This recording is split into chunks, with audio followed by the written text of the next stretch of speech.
Nosotros por lo general cuando comemos cualquier tipo de alimento, nuestra fuente de energía es la glucosa. Esta glucosa siempre la va a absorber nuestro cuerpo y el primer lugar donde va a alojarse es en nuestras células para producir la energía que todo nuestro cuerpo necesita durante el día. Ese es el primer componente. El segundo componente que tenemos es los músculos. Entonces, después de que se almacena en las células, que es la energía que se gasta más rápido, va a los músculos para que esté ahí un tiempo guardada y que apenas nosotros caminemos o hagamos cualquier tipo de actividad, se gaste.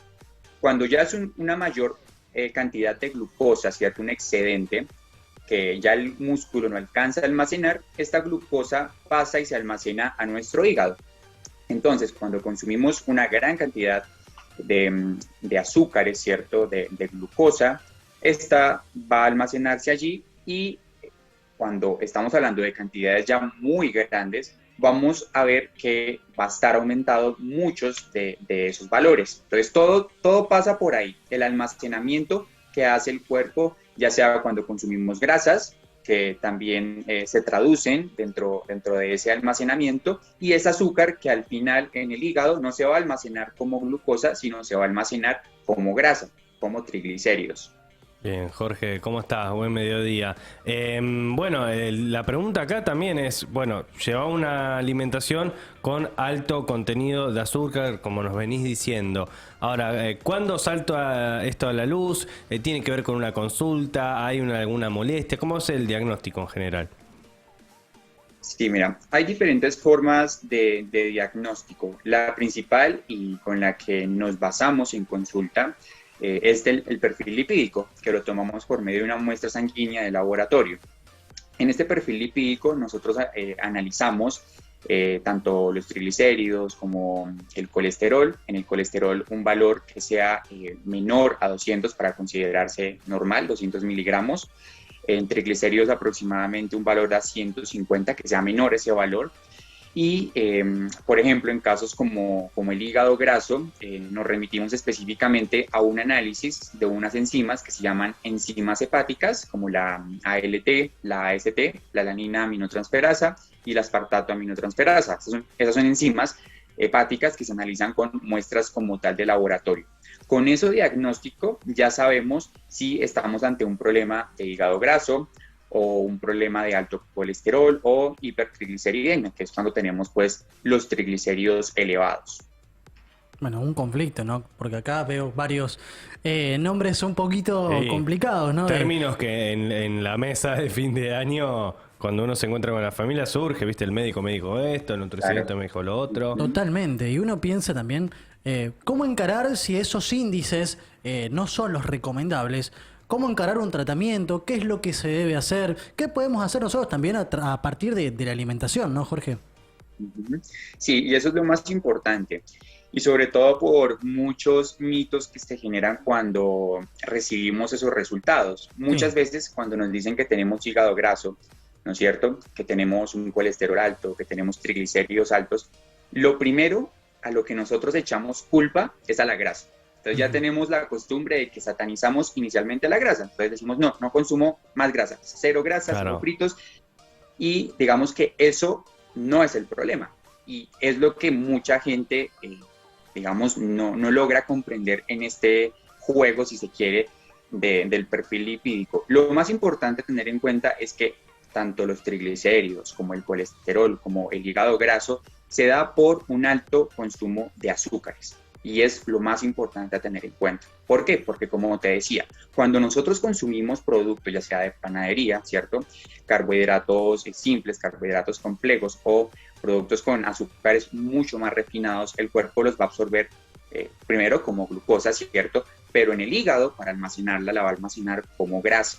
Entonces, en ese caso, ese azúcar ya no va a ser azúcar, sino va a ser grasa y vamos a tener todos esos problemas, ¿cierto? No solamente el rollito, pues físicamente, sino que Claro. vamos a tener esos problemas hepáticos.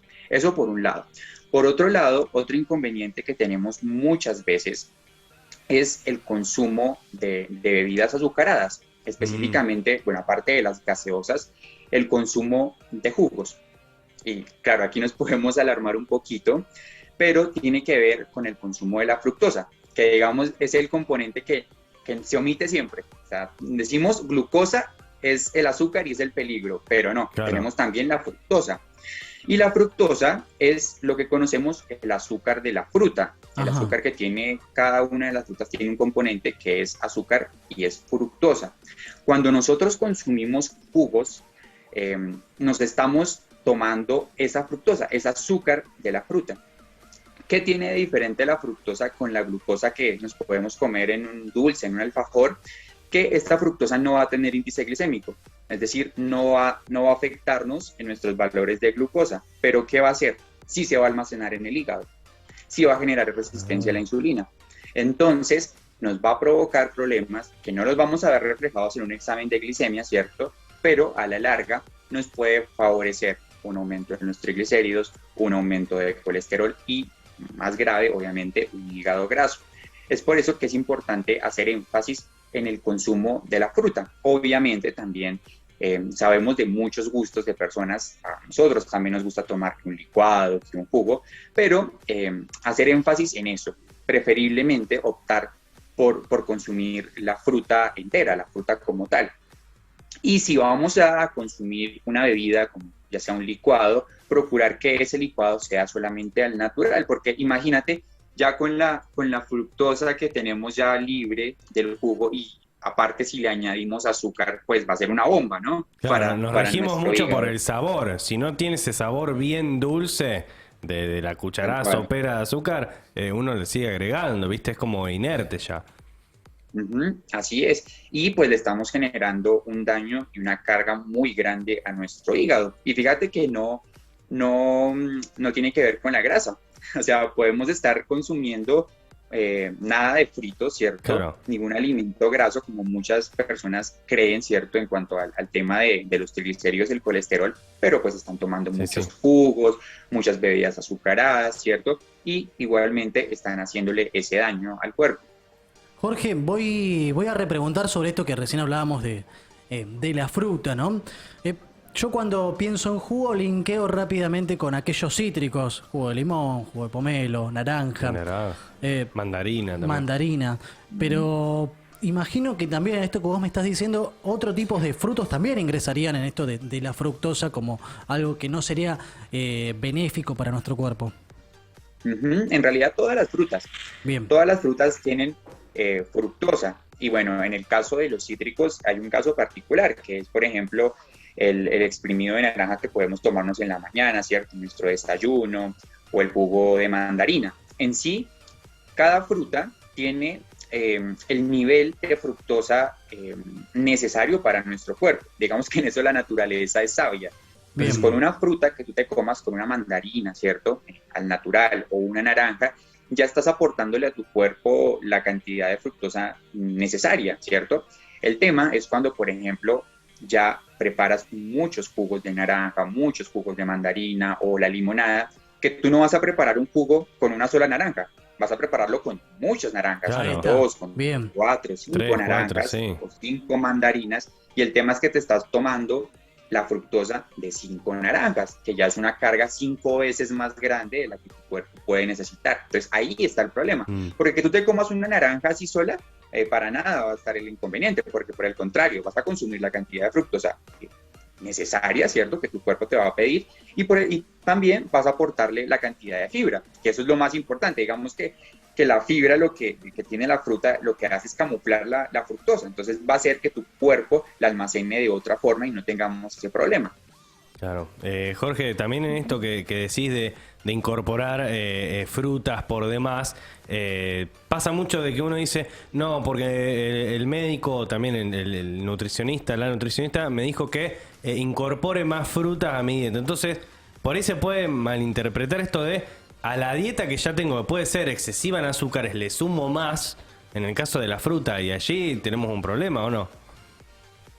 Claro, sí, pero ahí hay que hacer referencia a que como tal el problema no está en el consumo de fruta, el problema está el otro exceso. Claro, en el consumo de azúcares y obviamente en el consumo de jugos. Mucha gente lo que hace es decir, bueno, entonces la fruta es mala, porque entonces si hay fructosa en la fruta, entonces tenemos un inconveniente, entonces no comer fruta. Y no, entonces preferiblemente ir eliminando otros alimentos, como, no sé, te diría, algunos postres, algunas bebidas azucaradas, para ir incluyendo la fruta, porque obviamente si nosotros mantenemos, ¿cierto?, ese consumo, esta ingesta de azúcares y aparte le sumamos el de la fruta, pues nos va a hacer un daño. Entonces, ahí en ese caso, entre comillas, si se quiere, pues la fruta nos va a terminar de afectar lo que ya tenemos. Pero digamos que el orden está en ir reduciendo esos alimentos como tal azucarados, ¿cierto?, que tienen una gran cantidad de fructosa, de sacarosa, que es la misma unión de fructosa y glucosa, para ir incluyendo la fruta entera. Bien, Jorge. Bueno, haciendo un balance de todo esto que estuvimos dialogando, pienso en aquella persona que le da mal estos índices, hablábamos de triglicéridos, de colesterol y de hígados grasos. No es para preocuparse, pero sí para ocuparse y hacer la consulta inmediata con un profesional de la nutrición. Esto es fundamental. Eso es lo más importante y hay que tener en cuenta que esto es un manejo interdisciplinario. Como lo hemos dicho varias veces en diversas columnas, ¿cierto? La importancia de un trabajo ya sea con el profesional médico y sobre todo, supremamente vital, la consulta de nutrición. ¿Por qué? Porque si bien cuando nosotros estamos diagnosticados con un hígado graso, con una hipercolesterolemia, hipertrigliceridemia, lo primero que se nos puede dar es un medicamento crónico para manejarla. Entonces mucha gente, ¿cierto?, se olvida del resto y cree que con el medicamento se va a manejar ese valor y muchas veces no es así.